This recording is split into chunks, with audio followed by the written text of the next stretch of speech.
আসলে আমরা তাকে সীমানা হিসাবে বলছি, কিন্তু বাংলাদেশের টেলিভিশন দর্শক কিন্তু তাকে তার অভিনীত চরিত্র কাকলি, কাকলি নামেই সে পরিচিত।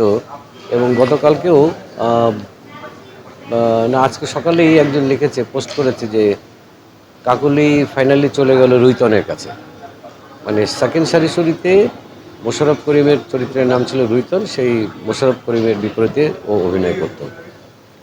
এতটাই জনপ্রিয় হয়েছিল যে মানুষ এখনো তার চরিত্রের নাম ধরেই তাকে সম্বোধন করে বা বলে। সীমানাকে আমি পাই লাক্স চ্যানেল আই সুপারস্টার যে প্রোগ্রাম হতো, সেই প্রোগ্রামে ও ছিল টপ 10-এর মধ্যে, সম্ভবত টপ 4 বা 5-এ ছিল। 2006-এ। তো আমি 2006-এ যখন সেকেন্ড সারিসুরি নাটক শুরু করি, তখন অনেকেই অভিনয় করেছে নতুন। তো ওই কাকলি চরিত্রে অভিনয় করার জন্যে আমি অনেককেই ট্রাই করেছি, অনেকেই শুটিংয়ে গেছে, অভিনয় করেছে, কিন্তু কোনো কারোরই মনোপুত হচ্ছিল না।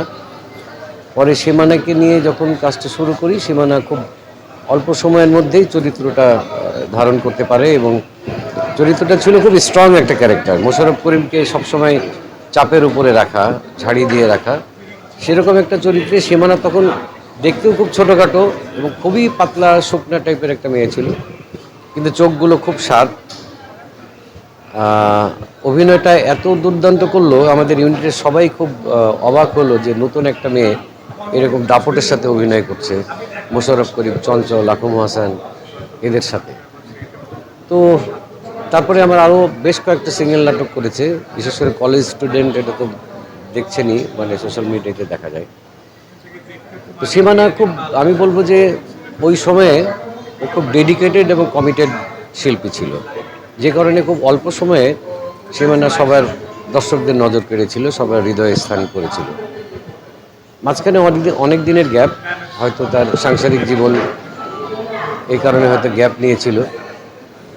এবং আমার মনে আছে যে মাসখানেক আগে, মানে 1 মাস আগেই ও আমাকে টেক্সট করলো যে ভাইয়া আমি আবার অভিনয়ে কামব্যাক করতে চাই, যেহেতু আপনার হাত ধরে আমার অভিনয়ের জীবন শুরু, তো আমি কামব্যাক করবো আপনার নাটক দিয়ে। আমি বললাম খুব ভালো, কোনো অসুবিধা নেই, আমি এখন অসুস্থ, কিছুদিনের জন্য আমি নতুন সিরিয়াল শুরু করব, তখন অবশ্যই তোকে ডাকবো। ইভেন চ্যানেল থেকেও আমাকে বলেছিল যে ভাইয়া সীমানাকে আবার কাজে নিয়ে। আমি বললাম ঠিক আছে, অবশ্যই, ও আমাদের এত পরিচিত, এত অনেক আগে থেকে অভিনয় করে, ভালো অভিনয় করে, অবশ্যই তাকে আমরা অভিনয়তে নিব আমার সিরিয়ালে। ও রিসেন্ট কিছু ছবিও পাঠিয়েছে আমাকে।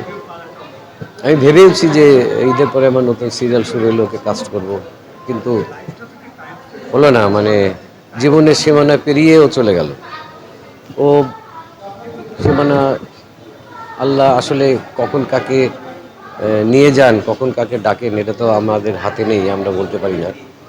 তবে খুব অল্প সময়ে এই বয়সে ছোট ছোট দুটো বাচ্চা রেখে সীমানা চলে গেল, এটা খুবই কষ্টের, খুবই কষ্টের। এমনিতেই মানুষ চলে গেলে এমনিতে কষ্ট হয়, তারপরেও এতটুকু বাচ্চা দুটো রেখে চলে গেল, জানি না কীভাবে। আল্লাহ পাক অবশ্যই ওনার দেখবেন দুটো বাচ্চাকে, এবং সীমানার মা, বাবা, ভাই, বোন, আত্মীয় স্বজন যারা আছে তাদেরকে সীমানার চলে যাওয়ার কষ্টটা সহ্য করার তৌফিক দেবেন। এবং সীমানাকে অবশ্যই দোয়া করি যে আল্লাহ বেহেশত নসিব করবেন। সীমানার আত্মার শান্তি কামনা করছি।